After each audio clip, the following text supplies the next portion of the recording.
টিমটা নিতে পারলে আরও ভালো লাগতো। বাট আমার চেষ্টা ছিল যাতে আমি যতটুকু সিম্পল থাকি, টিমকে ভালো কিছু দিতে পারি, এই চেষ্টা ছিল আর কি। ফ্রন্ট এইটের সাথে কথা হয়, ফ্রন্ট এইট একটা কথাই বলে, আমি আগেও বলেছি, বিপিএলের সময় বলেছি। তো ও জাস্ট বলছে আমাকে সিম্পল থাকার জন্য, কনফিউজ না হইতে, যাতে কনফিউজ হইলে তো অনেক কিছু এলোমেলো হয়ে যেত। আমাকে বলছে যে যাতে যতটুকু সিম্পল থাকা যায়, সোজা থাকা যায়, এটাই আর কি। আর আমাদের লোকাল কোচ, বিশেষ করে নাজমুল ভাই, তালহা ভাই, ওদের সাথে আমার কথা হয়। নাজমুল ভাইয়ের সাথে আমার খেলার আগের দিনও কথা বলেছি যে কী করলে ভালো হয়। যেহেতু অনেক পেস বোলিং কোচ ছিল না, তো আমি সন্টেককে পাই নাই, তখন আমি ফোন দিয়েছিলাম, নাজমুল ভাইয়ের ফোন দিয়েছিলাম। তো উনি বললো যে এই সেম কথাই বলছে যে যতটুকু থাকা যায়, প্রত্যেক ওভারে কামব্যাক কীভাবে করা যায়, এটা চিন্তা করবা। এক্সপিরিয়েন্স বলতে কি, আপনার ভালো একটা এক্সপোজার পাওয়া যায়, যেহেতু ওয়ার্ল্ড ওয়াইড অনেক দেশের টিম এখানে গেছে খেলতে।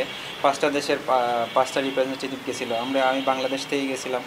তো অনেক টিমের সাথে, আমরা তো সব টিমের সাথেই খেলছি, তো ভালো লাগছে এখানে যে সবাই দেখতে পারছে। আমি চেষ্টা করছি যে আমি পারফর্ম করার, হয়তো এখানে পারফর্ম করলে একটা এক্সপোজার পাওয়া যাবে, সবাই দেখবে আমি এখানে ভালো খেলছি। কম্পিটিশন থাকলে অবশ্যই ভালো, যে কোনো দেশের জন্যই ভালো।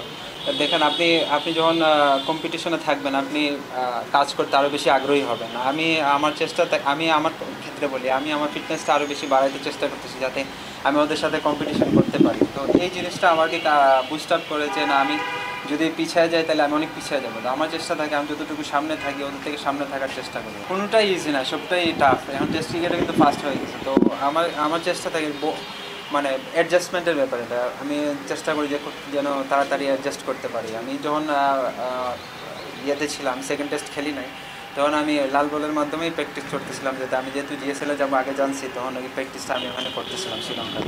খেলার দিন দেখা হয়েছিল, মাঠে আমরা আসছিল, সবাই কথা বলতেছিলাম, আমিও বলতেছিলাম কথা। তো উনি বললেন যে না, ভালো হচ্ছে, এটা কন্টিনিউ করার জন্য। দেখেন, আমি ওভারঅল বলবো যে আমার বিশ্বাস আমরা এশিয়া কাপ ফাইনাল খেলার মতো দল।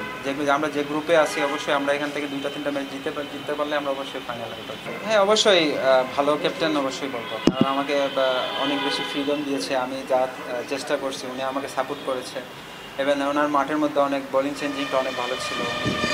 সবসময় চিন্তা করছে যে আগে টিম ফার্স্ট, কীভাবে টিমটাকে সার্ভিস দেওয়া যায়, কী ভালো ভালো কিছু দেওয়া যায়, এটাই চেষ্টা ছিল। হ্যাঁ, অবশ্যই ওনার বোলিং চেঞ্জিং বা চিন্তাধারা খুব তাড়াতাড়ি ডিসিশন নিতে পারে। যেমন বোলিং চেঞ্জিংয়ে অনেক কিছুই চিন্তা করা লাগে, যে উনি আগের ওভার থেকেই চিন্তা করতে থাকে এই ওভারে কারে দেওয়া যায়, এরকম।